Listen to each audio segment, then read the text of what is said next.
afternoon. My name is Joseph Lloyd and I source cars for people on a professional basis, hence the name of my channel, Lloyd Vehicle Consulting. 4 years ago, I was asked to come up with a series of videos that were filmed inexpensively. We don't use digital cameras, we don't use fluid head tripods, we don't use shotgun microphones, we wear tatty shirts, we just use a phone. But we look at cars that you can buy for a budget up to £1,000 only, and we very much enjoy ourselves. These are cars that might be in cosmetically bad condition. You might see oil leaks, rattly dashboards and cosmetic imperfections, but we go all over the country and we find these very inexpensive cars that you all seem to enjoy watching.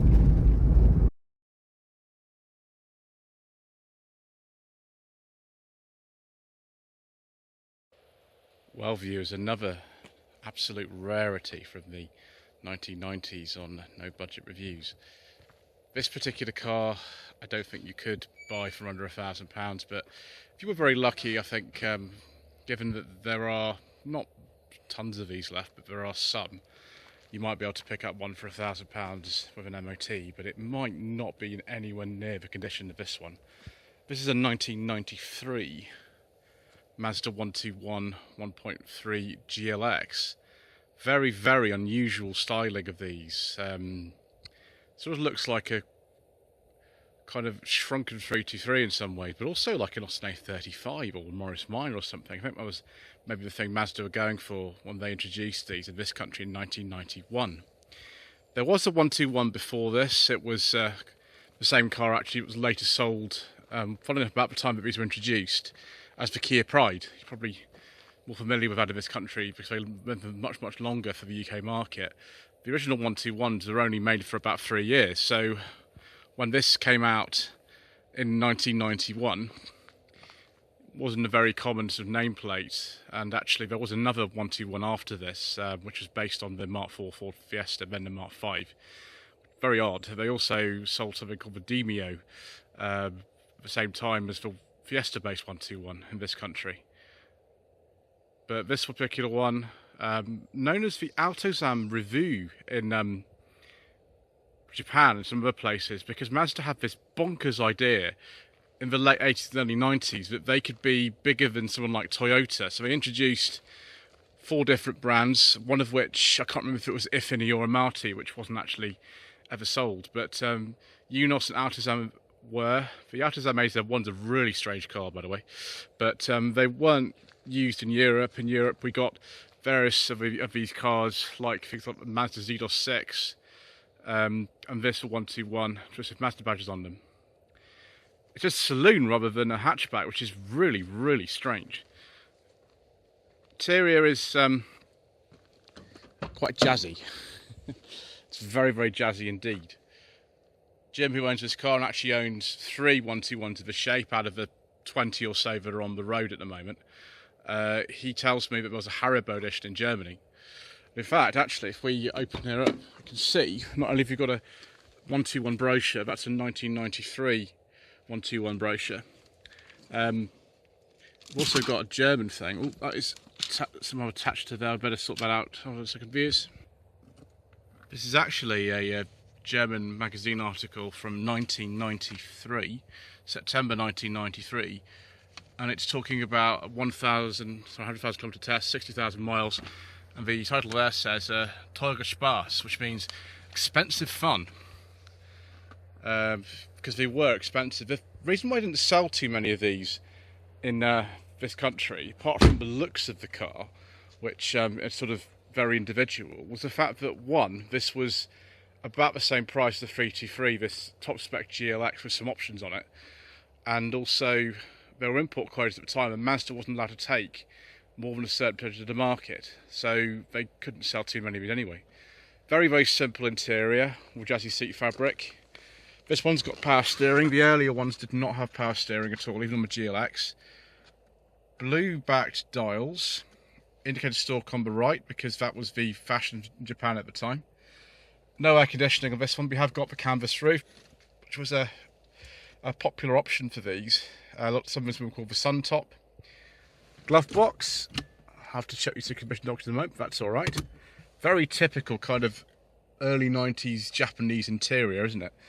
Weirdly, the electric window switch for driver's doors there, and the passenger one is here, I presume to save cost or something like that.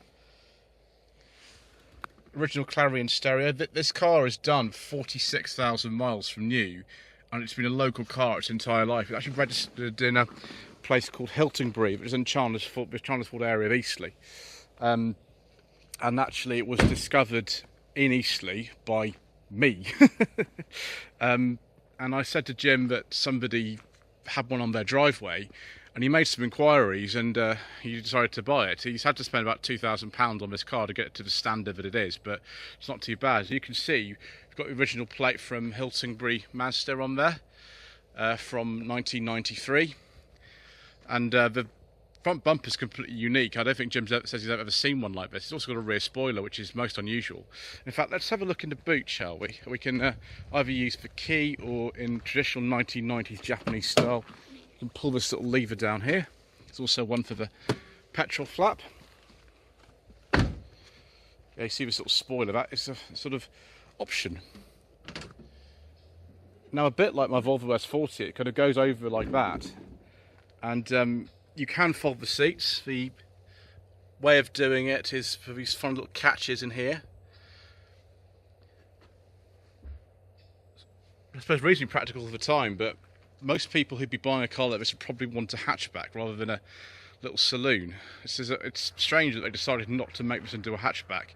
They could have done, I suppose, but there we go. It's just a very, very sort of unusual car in many, many ways. You can see there, once again, the Hiltonbury Mazda plate. Let's get in the back and see what that's like. Jim has cunningly slid that seat forward for me, so there's more room. And we have original Mazda rubber mats, of course, and there is loads of room, like tons of room. Not only do you sink into the seats anyway, but even if Jim didn't pull that seat all the way forward, even if it was in that position, I'd still have loads of room. It's a surprisingly spacious car. In fact, the sort of 323s of the time probably were nowhere near as spacious in the back. It's a remarkable use of space. And we've got a little courtesy light in there. That one's not going to cover on it for some reason. I don't know what's going on with that. That is, surprisingly, the control for the canvas roof. You can slide just the rear or just the front back if you want to. We might demonstrate that in a bit. Electric window switch for passenger is there. Got a tiny little ashtray. Never been used. The UK cars, you couldn't get electric rear windows, and you couldn't get electric mirrors for some reason on any of them, which is odd. There were other ones sold elsewhere in the world. You could get different engines, like a 1.1 or a 1.5. You could also get rev counter, but in this country, the specifications were quite limited. Actually, most of them would have been in GLX.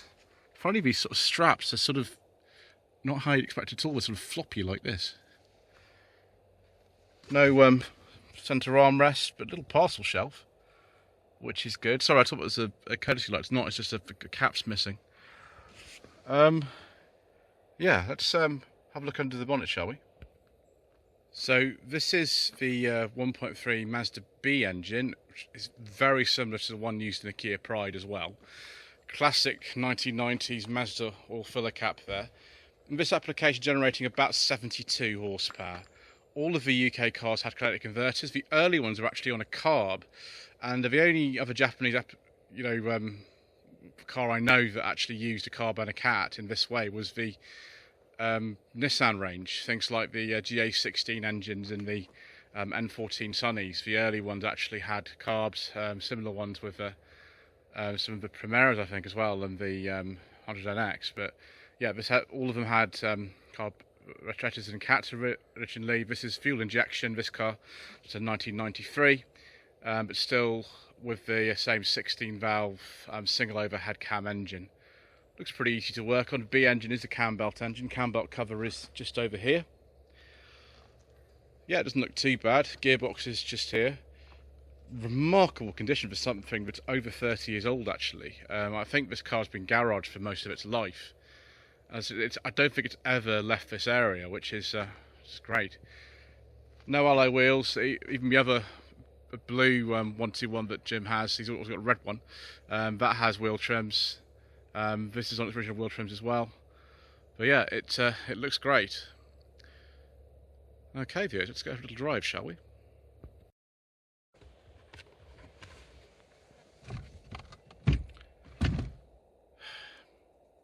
Disappointing. So what's this little 121 like to drive? Well, predictably, it's kind of like a sort of more refined version of the Kia Pride, which of course effectively was the first generation 121. This is the second one. Lovely gearbox, particularly on this low mileage example. Nice power steering. When they arrived in this country at the beginning of 1991, there was no power steering available. The only thing you could get was a GLX with an automatic gearbox, and that's a bit of a mistake, really. I'm not surprised they didn't sell an awful lot of them. The other thing is that not only was there just one specification available, you couldn't get the canvas roof for about the first 18 months either. Mazda, I think, did sort of fiddle around the specifications a bit. I mean, this one was in 1993, and they only were selling the GLX model by then. There were L and LX models as well, some of which also had the Suntop designation for this canvas roof. But yeah, not a very popular car, particularly over here. I think that the looks, you either really like them, and they're very, very Japanese in terms of the way it looks like a little squash car, or like an A35 really, is what I would say. But you might think this is great. I mean, Jim's lady wife had one of these back in the 1990s when it was new in Germany, and she absolutely loved it. That's why they've still got these, and they've had tons of them. They've got the 3 at the moment, but they had a lot of others. And I kind of understand it driving this. The driving position is not the most natural, I would say. This just feels a little bit too high for me. The headroom is very good. You could wear a top hat in it if you wanted to, if you were that bothered. Gearbox is typical kind of 1990s Japanese, really, really slick and nice. The automatic was a 4-speed, and of course with the ethos of this being principally designed for the city, Mazda at the time claimed this was the first ever car exclusively designed for town driving, which is probably a bit of a stretch, to be honest, but I understand what they meant. The only thing is, this car's slightly better, it's got to be an optional rear spoiler, but you can't see the front end of the car from the driving seat at all. You really can't see it, and that is a bit of a problem when you're parking. Steering's very light with power assistance. Engine makes a good noise. It's actually related to the engine in the Mark 1 MX-5 as well, and the Mark 2. This B engine. They're actually very dependable. If you look after them and make sure you use decent quality oil and do the cam belt, then it should last quite a long time. The biggest problem on these cars is rust, and the blue one that Jim has just had some paint work done to it, and it's had the rust treated. But this car, actually being in such remarkable condition, having been garaged most of its life and really not having left this area, there isn't any rust on this car at all. There's none now. I quite like it, actually. I'm sort of quite enjoying it. The only problem is this traffic, but you know, it's designed for town driving, isn't it, apparently, according to Mazda. 0 to 60 in this car, I think, is something like 11.5 seconds, and as far as I'm aware, the carburettor and the fuel injection 1.3s, which are the only ones we ever got over here, both do 0 to 60 in something like 11.5 seconds, which is absolutely fine for the urban environment. Jim tells me, though, as did Chris Goffey back when he tested it in Top Gear in 1991, that actually these cars are quite good on the motor as well, and I understand that. If I could just adjust this seat a little bit better, which I might be able to do, obviously I'm only going for a little quick drive today, then I could, you know, test that out. But as far as I can see, there's no hidden surprises of this. It's all very, very easy, and if somebody bought one of these and stomached the frankly pretty ludicrous price for something like this, you could just go and buy a Fiesta or something from much less money, then I understand why they'd want to keep this. I think it's brilliant.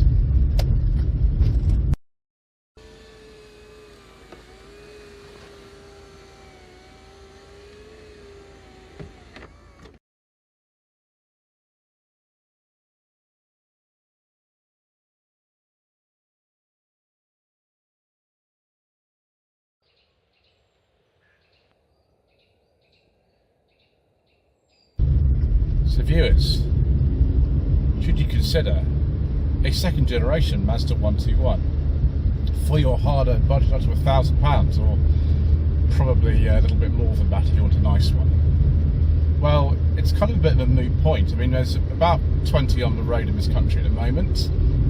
There's about 80 others that are unsawn. So if you can find one and it's not horrifically rusty, then I don't see why not. They make a lot of sense in modern driving. I mean, Jim's Lady was still uses any of these. There's 3 of them in the family as a daily car, and this would be superb just for probably the shops, doing some longer journeys as well. The only problem is, and that's happened to me today on this car, the roof actually got stuck at the back, and Jim has had to sort of free it up for me. It's why you only see a shot in this video of the roof being opened and not shut, because I just don't want to have to go through that process again. So just be aware of that. You can buy one of these without the canvas roof if you want to, but I think that's part of the charm of the car, is that it has one. And so you probably do want one, and just have your little tool for releasing the back of it handy in case it happens to you. So thank you ever so much indeed once again for watching. Please don't forget to subscribe to the channel, like this video, comment below, and we shall see you again very soon for some more inexpensive motoring.